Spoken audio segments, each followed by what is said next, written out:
Olá, pessoal! No vídeo de hoje eu vou apresentar o Red Hat Data Grid. Ela é uma ferramenta bem versátil e que nos permite várias formas de trabalhar com caches em nosso ecossistema de aplicações. Para darmos início, vamos primeiramente definir o que é um cache. Em uma linguagem simples, cache é como uma memória de rascunho, ou o que nós chamamos também de armazenamento temporário de alta velocidade. Nós usamos isso para guardar dados que são acessados frequentemente ou então que têm um custo grande para serem recuperados novamente, sejam esses um custo de recursos computacionais ou mesmo um custo financeiro. E é justamente na forma como o DataGrid gerencia os caches que está a força dele. Essa forma de gestão de caches permite que o DataGrid possa ser usado em uma variedade muito grande de casos de uso. Um dos casos de uso mais comum para o Red Hat Data Grid é posicionar ele na frente de uma fonte de dados. É bem comum nós termos o Data Grid entre uma aplicação e um mainframe. Essa estratégia ela visa, além de dar velocidade no acesso aos dados, proporcionar uma economia de MIPS, que no mundo dos mainframes representa um custo financeiro bem alto. É comum também nós colocarmos o data grid entre nossa aplicação e o banco de dados para acessar as informações mais rápido e economizar o poder de processamento do banco. E aqui, quando eu falo em banco de dados, eu me refiro a qualquer banco de dados, seja ele relacional ou não relacional. E uma observação bem importante aqui é, quando eu falo aplicações, vamos estender esse conceito não só às aplicações que nós estamos acostumados a desenvolver, mas vamos estender isso para barramentos de serviços, ERP, um Kafka, etc. Um outro caso de uso que vamos encontrar muito no mercado é o compartilhamento de sessões de usuários entre aplicações. Compartilhar a sessão de usuário usando o Red Hat Data Grid significa mover a sessão da memória de um servidor individual para um cache de memória externo e compartilhado, garantindo que o usuário seja reconhecido por qualquer uma das aplicações ou servidores que precisem do acesso a esta sessão. Isso nos permitirá, por exemplo, uma alta disponibilidade, mesmo que quem criou a sessão fique indisponível. Outros cenários onde o DataGrid tem se encaixado bem são o cache de microserviços. Neste cenário, muitas vezes é mais interessante ou mesmo necessário cachear a resposta do microserviço. Considere que muitas vezes a resposta desse microserviço é o resultado do processamento de informações de várias fontes de dados. Muitas vezes, informações que vêm dentro da resposta do microserviço elas nem estão armazenadas, elas são resultado de uma transformação de dados. Em um outro cenário ainda, incluindo a questão de microserviços, imagine que eu posso ter APIs contratadas que têm um custo por requisição. Nesses cenários, o uso de um data grid, ele faria uma redução desses custos, uma vez que diminuiria a chamada real da API. Um outro cenário onde o data grid ele vai se encaixar bem é em arquiteturas orientadas a eventos. A estrutura do data grid permite que eu trabalhe com notificações de mudanças de valores em cache. Então, dentro de uma estratégia de uma arquitetura orientada a eventos, o data grid ele pode complementar a função de aplicações como, por exemplo, uma ferramenta de mensageria tradicional ou um Kafka, ou, dependendo do cenário, substituir essas ferramentas pelo data grid. O data grid também ele pode ser um aliado para analytics. Nós podemos, nesse cenário, guardar dados em memórias para consultas rápidas durante análises, dashboards ou mesmo machine learning. O data grid ele possui também um recurso interessante que pode ser explorado, que seria a georreplicação. Eu posso estar usando o meu data grid para replicar dados para outros data grids em data centers diferentes. O data grid também, por ter uma compatibilidade tanto com o Redis quanto com o Memcached, ele tem se mostrado uma alternativa muito viável para a substituição desses dois produtos. Existem inúmeras formas das aplicações interagirem com o data grid. A primeira delas é um protocolo proprietário chamado RotRod. Caso não seja de interesse ou a aplicação não tenha condições de utilizar esse protocolo, ainda existe a opção de usar o protocolo do Memcached e também o protocolo do Redis. Se mesmo assim nenhuma dessas três opções atenderem à aplicação, ainda existe uma quarta opção que seria a API REST do DataGrid, onde as aplicações podem interagir com o cache. Dito tudo isso, nós vemos que não estamos falando de uma simples solução de cache, mas sim de uma plataforma. Por isso, o que nós vamos fazer agora é consultar então a documentação oficial do produto e ver como a Red Hat define o data grid. A primeira informação que nós vamos ver na documentação é a definição de que o data grid é um repositório de dados em memória, distribuído e de alto desempenho. Ele é considerado uma ferramenta de alto desempenho porque a sua arquitetura foi trabalhada para atuar com baixa latência e entregar um throughput alto. Essa arquitetura se baseia em três pilares. O primeiro é fazer um uso otimizado da memória. O segundo é ser distribuído.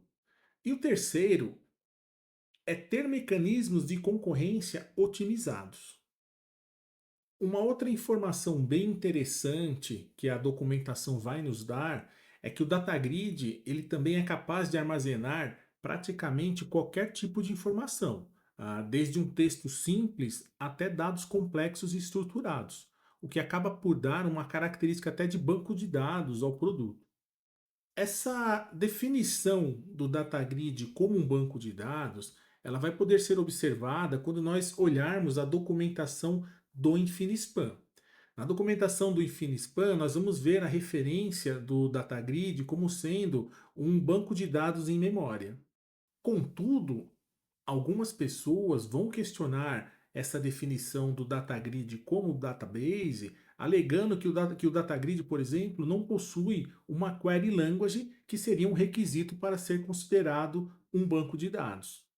Porém, quando nós olhamos a página de documentações do DataGrid, nós vamos ver que existe um documento específico só tratando da Query Language. E nós vamos ver que o DataGrid ele possui sim uma Query Language, ela é chamada ECL e ela é baseada no JPQL. Através dessa Query Language, nós podemos, por exemplo, fazer consultas usando um select bem parecido como nós faríamos por exemplo, utilizando o PLSQL. A história do DataGrid segue a seguinte linha do tempo. O Infinispan surgiu em 2009 como um projeto open source. Em 2011, a Red Hat lançou a primeira versão comercial chamada JBoss DataGrid, ou também conhecido como JDG6. Em 2019, o produto passou a se chamar oficialmente Red Hat Data Grid, mantendo ainda o Infinispan como sua base tecnológica, porém removendo o nome JBoss, fazendo com que nós tenhamos a versão 8 do Data Grid sem a palavra JBoss e mantenhamos a palavra JBoss apenas nas versões 6 e 7 do produto. E é por isso que muitas vezes nós vamos, ao fazer pesquisas na internet, achar vários nomes diferentes para o mesmo produto. Então, algumas vezes, alguns artigos ou documentos vão referenciar nomes que estão diferentes do que está escrito na última versão da documentação do produto. Mas isso nada mais é do que o nome utilizado em uma fase determinada do produto, ou talvez um nome genérico para se referenciar ao data grid. Agora, olhando para o momento atual do DataGrid, hoje nós temos oficialmente o Red Hat DataGrid como o produto Enterprise e o Infinispan como a sua versão Community. Agora, falando da relação entre a versão Enterprise e Community, é importante que quem está trabalhando com DataGrid saiba a qual release do Infinispan a sua versão de DataGrid se refere. E essa informação vai poder ser obtida em um documento chamado Componente Detail do DataGrid. Aqui, como podemos observar, cada release do DataGrid se refere a uma release do Infinispan. E essa informação é muito importante, por exemplo, quando estamos migrando de uma versão Community para uma versão Enterprise. Um outro exemplo bem interessante é que alguns times de desenvolvedores optam por utilizar a versão Community localmente para fazer o seu desenvolvimento ou alguns testes básicos para depois colocarem em um ambiente com a versão Enterprise. Com relação ao suporte, a Red Hat ela não oferece suporte direto ao InfiniSpan. O suporte da Red Hat ele é focado apenas no DataGrid. Inclusive, se nós olharmos aqui no site do InfiniSpan, na seção de downloads, nós vamos ler uma informação indicando que se nós precisamos de um suporte completo e de longo prazo, a recomendação é que seja utilizado o DataGrid para isso. E para mostrar o porquê dessa recomendação, eu abri aqui na tela, em uma ferramenta que compara pastas, do lado esquerdo uma instalação do InfiniSpan e do lado direito uma instalação do DataGrid.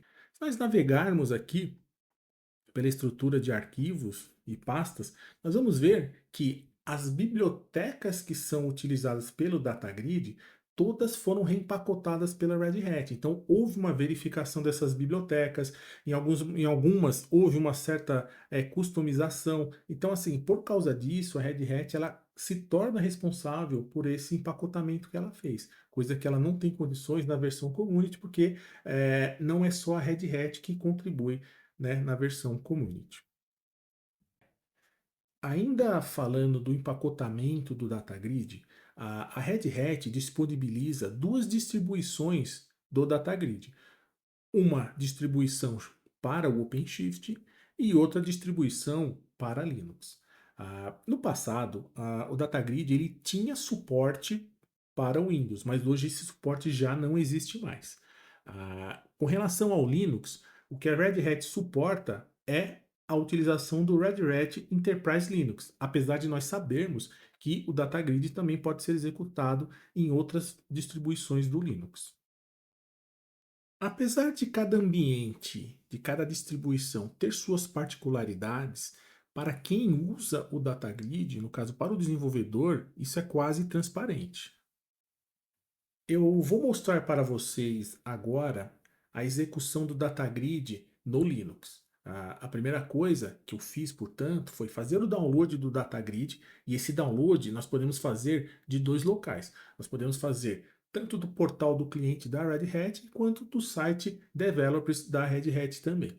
Então, feito o download desse arquivo, a versão RHEL ela é um arquivo zip, eu vou descompactar ele, e aí dentro dessa pasta que vai ser descompactada, eu vou ter uma estrutura onde eu vou ter uma pasta chamada bin, e lá eu tenho uns comandos que eu posso utilizar para subir o meu DataGrid.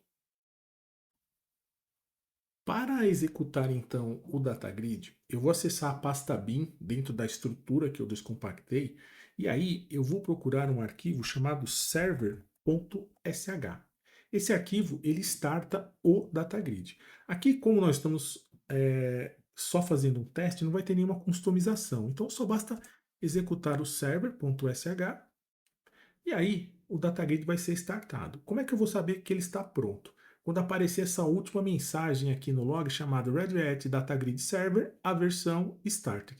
Isso indica que eu já posso estar utilizando o meu DataGrid.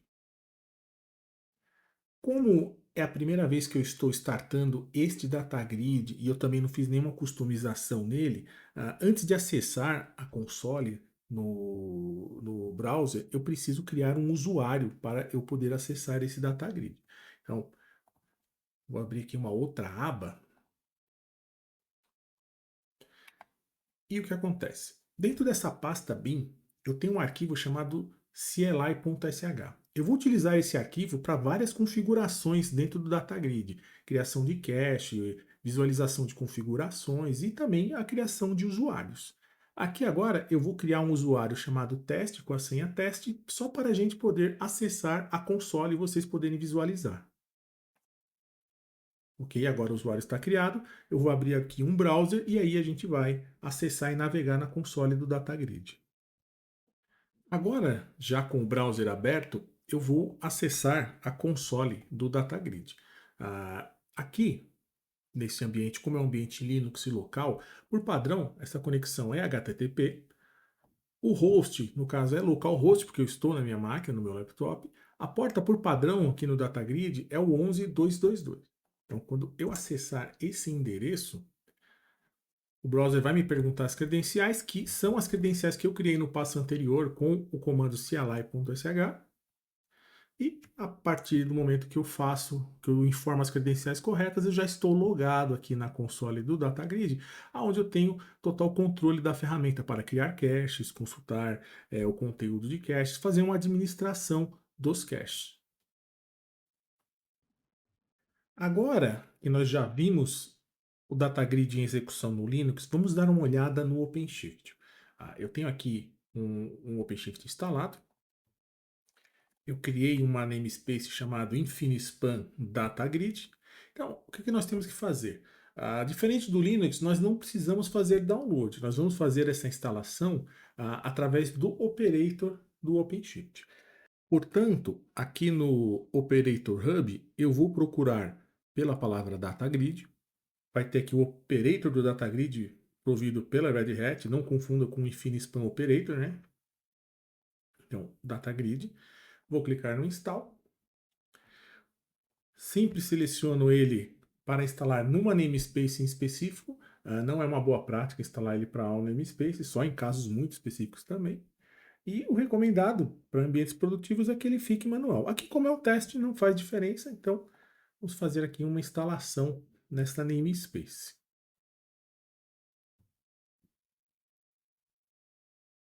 Bom, uma vez finalizada a instalação do operator, nós podemos fazer agora a instalação do DataGrid em si. Então a gente acessa o DataGrid, o operator do DataGrid, e aí nós vamos até a aba InfiniSpan Cluster.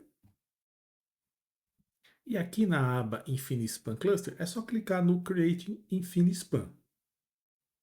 Nesta tela, o que nós podemos fazer é ou preencher o form com as características que nós queremos dar ao cluster. Aqui eu quero fazer uma instalação default. A única coisa que eu vou fazer de alteração é dizer que vou expor ele através de rotas do OpenShift.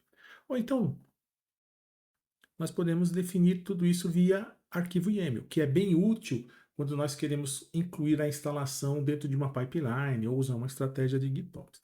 Então aqui, preenchi os dados que eu queria.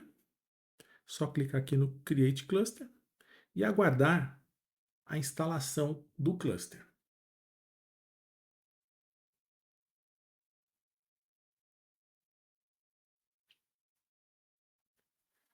Agora o cluster já está de pé, então se nós acessarmos aqui o pod do InfiniSpan e olharmos o log, nós vamos ver que nós já temos o servidor em execução.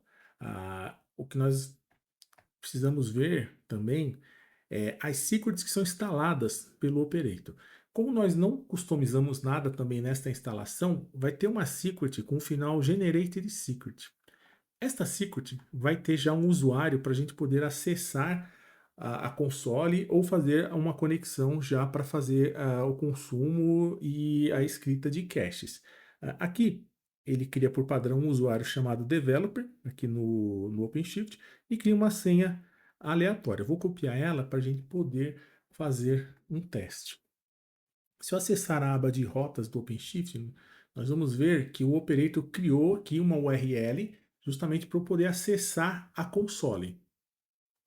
Vou clicar aqui na URL.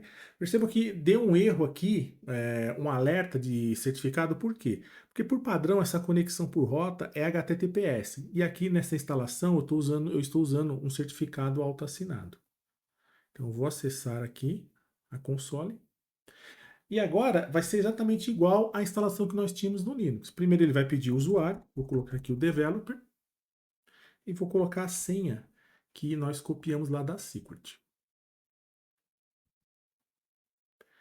E aqui nós temos já, da mesma forma que nós tínhamos na instalação do Linux, a mesma console, onde eu posso fazer as mesmas operações com caches. Então eu posso administrar o meu cluster através dessa console. Então assim, para a pessoa que vai trabalhar administrando e gerenciando os caches e também para o desenvolvedor, não importa se você está no Linux ou no OpenShift, né? A sua interface vai ser a mesma. Essa estrutura que eu apresentei agora, onde eu tenho uma aplicação se conectando em um servidor de data grid, esteja ele no Linux ou no OpenShift, nós chamamos essa estrutura de cache remoto. Existe, porém, uma outra estrutura que nós chamamos de cache local, que é uma estrutura que consiste em embarcar dentro da aplicação essa engine de gestão de caches. Então, no caso, a aplicação pode trabalhar com caches sem a necessidade de se conectar em um servidor DataGrid ou InfiniSpan. E com isso, pessoal, eu encerro aqui esse overview do Red Hat Data Grid. Então, nós tivemos uma visão geral do que é o produto e do que ele é capaz de fazer. Os próximos passos agora, nos próximos vídeos, vamos explorar detalhes mais a fundo de cada elemento do Data Grid. A estrutura de caches, qual o melhor cache para ser executado no Linux, qual o melhor cache para ser usado no OpenShift, como persistir. Então, assim, existem uma infinidade de recursos que nós podemos explorar para entender e tirar o melhor proveito do Red Hat Data Grid. Aqui no vídeo eu vou deixar os links para quem quiser fazer um get start do produto, né? Então, são links para uma documentação pública do DataGrid, é uma documentação que está no developers.redhat, e para quem tem a subscrição, vou deixar também o link oficial das documentações do produto. E até o próximo vídeo, pessoal.